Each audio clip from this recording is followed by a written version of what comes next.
Today's Steelers Talk video is presented by Hexclad. If you guys love cooking up steaks like I do and you're looking for some premium cookware, you can go to hexclad.com/chat and use promo code chat to get 10% off. Can't wait to tell you guys about their awesome premium cookware later on in the show. Welcome into Steelers Talk, Yinzers. My name is Jack Sperry, and on today's show, I'm going to be breaking down 6 positional battles that are going on right now during Steelers OTAs that I want you guys to keep your eye on. There's some very spicy battles going on at some very key positions. We're going to be breaking them all down here today, but first, make sure you click that subscribe button. Help us get to 26K. Help us get over the finish line. We're only 20 subscribers away here from that 26K mark. Really do appreciate all the support. Make sure you click that subscribe button for daily Steelers news and rumors coverage, as well as live coverage of all 17 games of the Steelers schedule this year.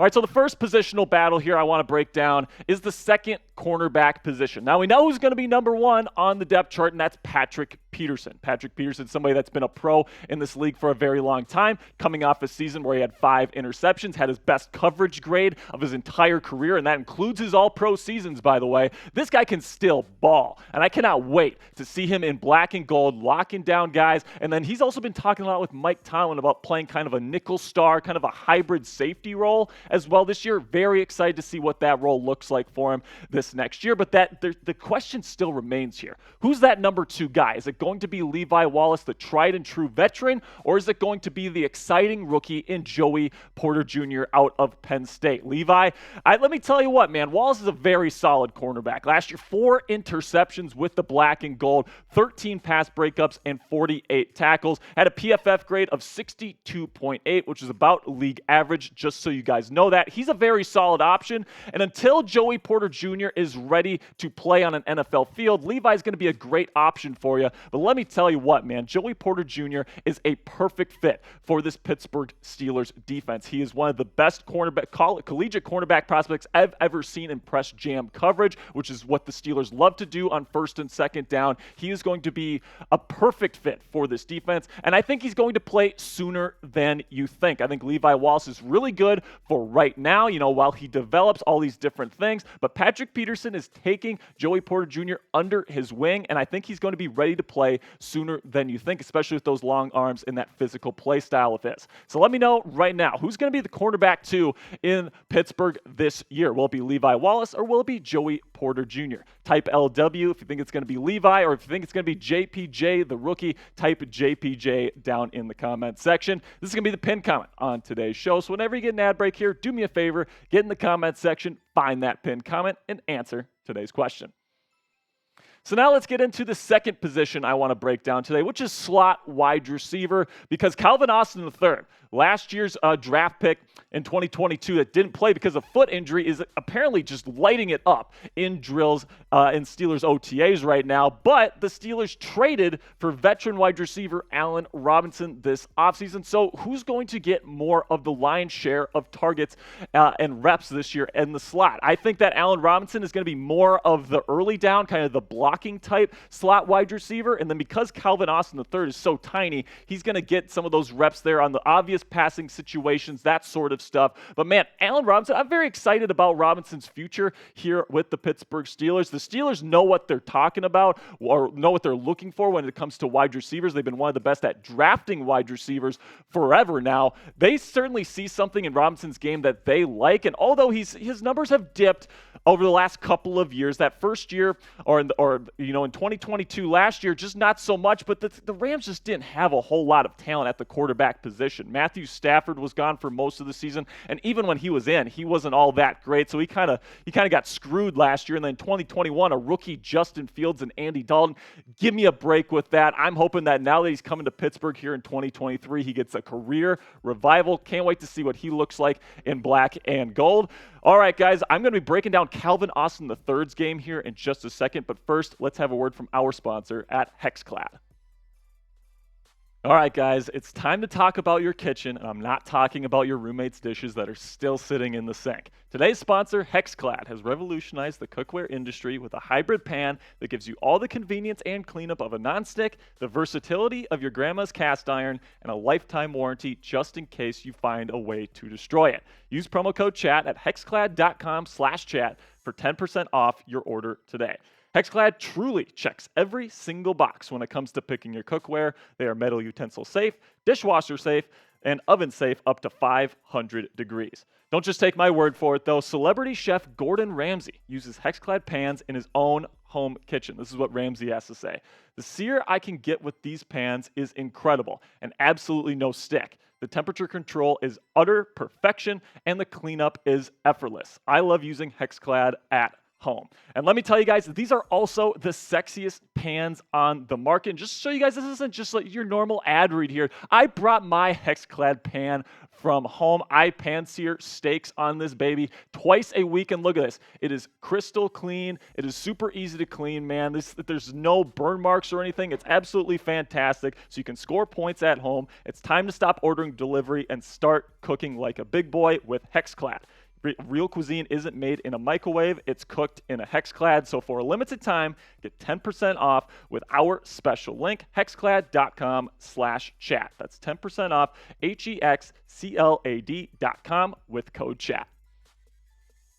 All right, now let's talk a little bit about Calvin Austin III and why I think he's going to have a bigger role in this Steelers offense than some people are led to believe right now. Of course, he was out last year with that foot injury, and he is tiny, okay? He's only 5'9", 162 pounds, so he's not going to provide much for you in terms of blocking in the run game. That's what Allen Robinson is there for, but I think Calvin Austin III is a special route runner. He's a special football player, and I cannot wait to see what he does with the Steelers next year. And if you don't believe me, maybe you'll believe one of the best cornerbacks in the National Football League, Sauce Gardner, who said that Calvin Austin III was the toughest assignment he faced in college. He played him, I believe, twice in college there at the University of Cincinnati, and both times Calvin Austin III put him in a blender. Can't wait to see if he can do the same thing to NFL corners here at this level. And right now he's impressing in OTAs. That's what I'm hearing from my sources down there in Pittsburgh. They're saying that he is doing fantastic in the drills. He's got insane athleticism and agility that these guys just love. Apparently he's great in the locker room as well. So I'm really excited about his future. And people are kind of sleeping on his game right now because he was gone for the entirety of the 2022 season. They've kind of forgotten about him a little bit. But trust me, after this season, with what he can do on special teams, along with what he can do in the slot, I don't think people are going to forget Calvin Austin III much longer. Now let's move on to inside linebacker, another position that I think could be in for a little bit of a shuffle here before the start of the 2023 season.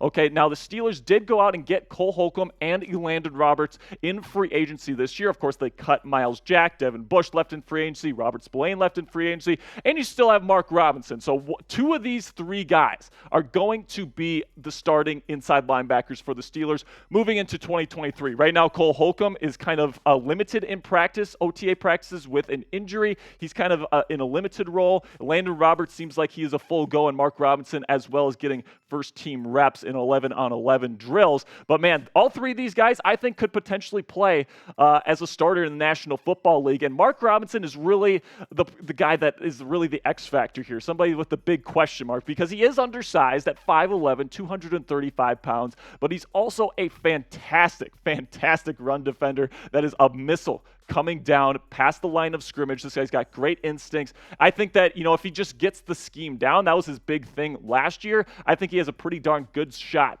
at starting this year over either Cole Holcomb or Elandon Roberts. However, the Steelers did go out and get Roberts and Holcomb for a reason. They like their game, so it'll be interesting to see who comes out as the starters this year.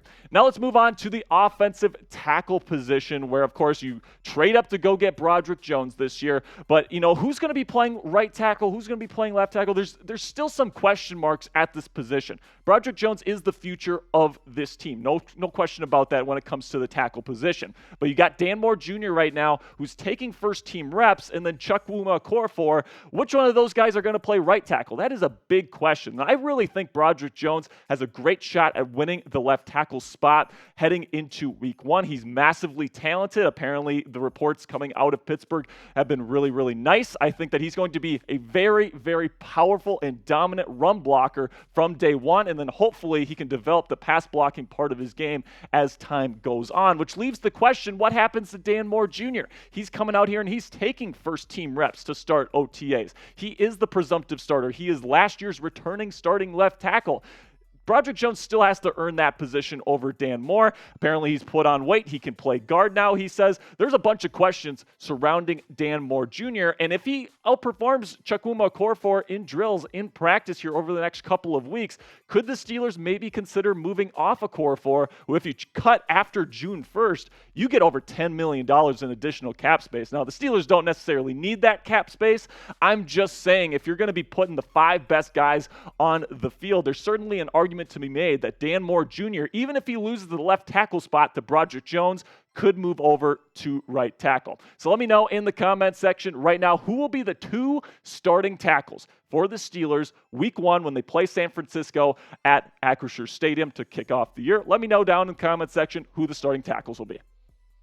All right, now let's move on to the nose tackle position, where this was really a position of need for the Steelers to address this offseason. They brought in Breiden Fehoko along with Keanu Benton in the NFL draft, alongside Montravius Adams, who had quite a bit of playing time last season. But if I'm looking at the 2 veteran pieces here on this list, Montravius Adams and Breiden Fehoko, last year they did not perform very well. Montravius had a 48.9 PFF grade, which was one of the worst in the National Football League, and same thing with Breiden Fehoko, 49.2. Both of these guys kind of get bullied around in the run game, which for a nose tackle just absolutely cannot happen. So for me, if Keanu Benton earns the position in camp, I am pulling the trigger on the rookie out of the University of Wisconsin. He's got incredible upper body strength to control defenders. He's a great run defender, man. This guy has a million clips on Twitter of him getting in the backfield for tackles for loss. This guy's a fantastic prospect, and I think that although the pass rush moves could certainly be better, I think that he's got that pass rushing upside, and learning from a guy like Cam Hayward, who was actually my comp for Benton coming out of Wisconsin, I think he's going to be a fantastic player moving forward. I think he'll eventually be the 3 technique for the Steelers when Cam Hayward eventually moves on. Now, the final position to talk about now, we're moving on to special teams. We're going to be talking punters here on Steelers Talk, where Presley Harvin III just hasn't really been the greatest punter in the National Football League. Let's just call it what it is. He hasn't been great, and they brought in Braden Mann, a couple-year pro here in the National Football League, a starter who's been a pretty darn good player in the National Football League for a while. So for me, I think that Braden Mann has a very, very good chance of winning this job. Presley Harvin III has not been good in recent years. He's got some legitimate competition right now, so whoever wins this battle, I think will be good for the Pittsburgh Steelers. All right, guys, go ahead and click that subscribe button for me right now for daily Steelers news and rumors coverage. We're going to be covering OTAs all throughout this week, so make sure you click that subscribe button and turn on your notifications so you always know when we put out our free videos here on YouTube. My name is Jack Sperry. Go ahead and follow me at Jack_Sperry. If you do so, I will give you a shout out on tomorrow's Steelers Talk Live show.